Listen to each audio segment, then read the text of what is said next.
जयपुर में आयोजित प्रवासी राजस्थानी दिवस 2025 का मंच प्रदेश की जल सुरक्षा और भविष्य की स्थायी जल संरचना पर गंभीर मंथन का साक्षी बना। राजस्थान में सस्टेनेबल वाटर इंफ्रास्ट्रक्चर का विकास एक जिम्मेदारी और एक अवसर विषय पर केंद्रित इस सत्र में मुख्यमंत्री श्री भजनलाल शर्मा, केंद्रीय कृषि राज्य मंत्री श्री भागीरथ चौधरी, कृषि मंत्री डॉक्टर किरोड़ीलाल मीणा समेत कई विशेषज्ञ और उद्योग जगत के इनोवेटर एक साथ आए। प्रदेश में पानी को संरक्षित करने, तकनीक आधारित समाधानों को अपनाने और जल प्रबंधन को नई दिशा देने पर व्यापक चर्चा हुई। इस सत्र ने स्पष्ट कर दिया कि राजस्थान जल सुरक्षा के नए युग में प्रवेश कर चुका है। जयपुर के जेईसीसी में आयोजित इस विशेष सत्र को संबोधित करते हुए मुख्यमंत्री श्री भजनलाल शर्मा ने कहा कि पिछले 2 सालों में हमारी सरकार प्रधानमंत्री श्री नरेंद्र मोदी के नेतृत्व में पानी को प्राथमिकता देते हुए अलग अलग प्रोजेक्ट्स पर काम कर रही है। हमने राजस्थान के लिए एक विस्तृत योजना तैयार की है ताकि सिंचाई, उद्योग, पशुधन और घरेलू पानी की जरूरतें पूरी हो सकें। देश के यशस्वी प्रधानमंत्री नरेंद्र मोदी जी के नेतृत्व में जब राजस्थान के विषय को लेकर के हम गए तो उन्होंने हमसे कहा कि आप राजस्थान की योजना बनाएं, आपको क्या करना है। क्योंकि पहले कांग्रेस सरकार ने हमारे ईआरसीपी जो राम जल सेतु हमने किया है उसके लिए अटकाने का, भटकाने का, लटकाने का काम किया था। लेकिन हमारे देश के यशस्वी प्रधानमंत्री नरेंद्र मोदी जी के नेतृत्व में हमारे मध्य प्रदेश के मुख्यमंत्री मोहन यादव जी और हमारे बीच में और हमारे जल शक्ति मंत्री जी के बीच में हमारा एमओयू हुआ, उसकी डीपीआर बनी और 1 साल बाद, क्योंकि दिसंबर में हमारी सरकार बनी थी, फरवरी के महीने में हमारी ये मीटिंग हो गई, हमारी डीपीआर बनना प्रारंभ हो गया, सारी बाधाएं दूर हो गई और 17 दिसंबर 2025 में देश के यशस्वी प्रधानमंत्री नरेंद्र मोदी जी ने उसका शिलान्यास कर दिया। उसके टेंडर हो गए, 26,000 के हमारे काम चालू हो गए, 26,000 करोड़ के। ये हमारे देश के यशस्वी प्रधानमंत्री नरेंद्र मोदी जी। केंद्रीय कृषि और किसान कल्याण राज्य मंत्री श्री भागीरथ चौधरी ने सत्र को संबोधित करते हुए भजनलाल सरकार के काम की जमकर तारीफ की।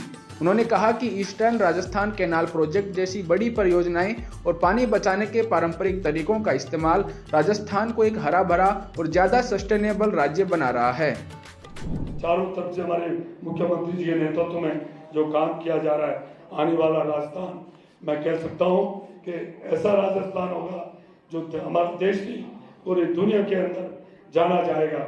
और राजस्थानियों की, क्योंकि इस देश में नहीं पूरी दुनिया में मारवाड़ियों ने कमाल करके दिखाया। जहाँ भी जाते हैं देश और दुनिया में मारवाड़ियों की खासियत है। हम मनोहार में, मान सम्मान में, पूरे दुनिया में हमारा कोई शानी नहीं है।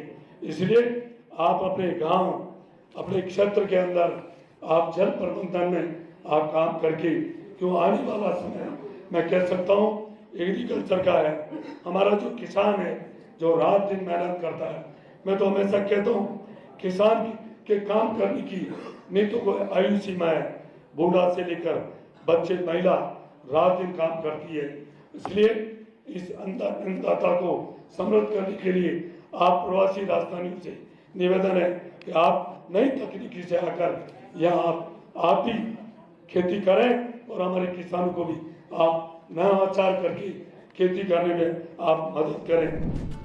कृषि एवं ग्रामीण विकास मंत्री श्री किरोड़ीलाल मीणा ने कहा कि RRR सिद्धांत यानी रीयूज, रिड्यूस और रिसाइकल में राजस्थान में बहुत ज्यादा संभावना है। उन्होंने इस सिद्धांत को व्यवहार में लाने के लिए प्रवासी राजस्थानियों से सहयोग की अपील की। इसके साथ ही कृषि मंत्री ने ERCP परियोजना को लेकर भी अपने विचार साझा किए। ये जो ERCP का अभी आप प्रेजेंटेशन देख रहे थे, ये ERCP कोई छोटी मोटी योजना नहीं है। मैं जब मेडिकल कॉलेज बीकानेर में पढ़ने जाया करता था बस से, तो बीकानेर में सीकर से आगे बीकानेर तक सड़क पर रेत उड़ उड़ के रात में आ जाती थी, सड़क ही गायब हो जाती थी, उसको साफ करना पड़ता था। जब वहां पर पहुंचते थे, ऐसी धौरीली धरती जिसमें कुछ नहीं होता था। आज वो IGNP से जो हरीके से चली है मोहनगढ़ तक पहुंच गई, और जैसा कि बता रहे थे कि दुनिया की सबसे बड़ी नदी, कितना उत्पादन उसका हमको मिल रहा है। हमारा पश्चिमी राजस्थान का किसान जो पिछड़ा हुआ था वो सरसब्ज हो चला है, वो आगे बढ़ रहा है, वहाँ रिफाइनरी आ गई, दूसरे उद्योग आ रहे हैं। तो मैं यहाँ, आप तो मेरे से ज़्यादा जानते हो, आप तो बिजनेसमैन है, मेरा बिजनेस कहाँ अच्छा लगेगा, कहाँ मेरे को ज़्यादा प्रगति मिलेगी, उसको आप विचार करते हो। पर मैं आपको बता रहा हूँ, आप जानते हो मेरे बताने से कोई फर्क नहीं पड़ेगा। पर ये जो गुड़गांव से चालू होके बड़ौदा तक जो एक्सप्रेस हाईवे गए, जो आगे जाके मुंबई में मिलता है, उसमें ये जो इंडस्ट्री, ये हमारा जो ERCP है, इसमें 15% पानी उद्योग के लिए प्रावधान रखा है, इंडस्ट्रीज के लिए। मैं आपसे निवेदन करना चाहूँगा कि मैं तो वहाँ, पता नहीं सपना पूरा होगा कि नहीं होगा, उधर दौसा में भाषण देता हूँ, मेरा इलाका वही है, तो कहता हूँ मैंने, भाई तुम्हारा दौसा, गुड़गांव नंबर 1 से दौसा तक ये इतना विकसित हो जाएगा इंडस्ट्रीज की दृष्टि से कि ये भी गुड़गांव बन जाएगा और दौसा और जयपुर में कोई फर्क नहीं मिलेगा। ये ऐसी महती परियोजना जिसका भी एस्टिमेट हम देख रहे थे कि 90,000 करोड़ माननीय प्रधानमंत्री जी ने हमको दिया है, और डबल इंजन की सरकार, भजन लाल जी और प्रधानमंत्री जी ने, जो भी हमारे यहाँ मध्य प्रदेश के मुख्यमंत्री जी भी आए थे, इसका वो उद्घाटन, लोकार्पण किया था। और इसके कारण जैसे पश्चिमी राजस्थान विकसित हुआ है, वैसे हमारा पूर्वी राजस्थान विकसित होने की प्रबल संभावना है। सत्र में जल संसाधन मंत्री श्री सुरेश सिंह रावत, जन स्वास्थ्य अभियांत्रिकी विभाग मंत्री श्री कन्हैया लाल, अधिकारियों और विशेषज्ञों ने भी जल संरक्षण को लेकर अपने विचार साझा किए।